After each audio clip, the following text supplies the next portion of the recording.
এই আবু উমামা থেকে আরেকটা বর্ণনা, তিনি বলেন আমি রাসূল করিম সাল্লাল্লাহু আলাইহি সাল্লামের কাছে আসলাম।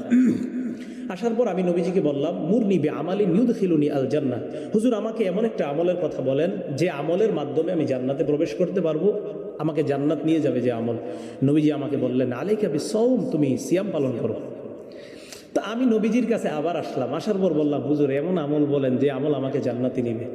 নবীজি আবার আমাকে বললেন, আলাইকা বিসিয়াম, তুমি সিয়াম পালন করো, তুমি রোজা রাখো, তুমি এটাই করো। নবীজি এটা কেন বললেন? নবীজি বললেন, ফাইন্নাহু লা আদলা লাহু, কেননা রোজার কোনো সমতুল্য নাই। অন্য আরেক হাদিসের মধ্যে নবীজি বলেন, আসিয়ামু জুন্নাতু মিনান নার কা জুন্নাতি আহাদিকুম মিনাল কিতাল। রমজানের রোজা হলো জাহান্নামের আগুন থেকে বাঁচার ঢাল, যেমন তোমরা যুদ্ধ থেকে বাঁচার একটা ঢাল থাকে, জাহান্নামের আগুন থেকে বাঁচার ঢাল হলো রোজা। বিশ্বাস করেন যে জাহান্নামের আগুন থেকে বাঁচার ঢাল এটা রোজা।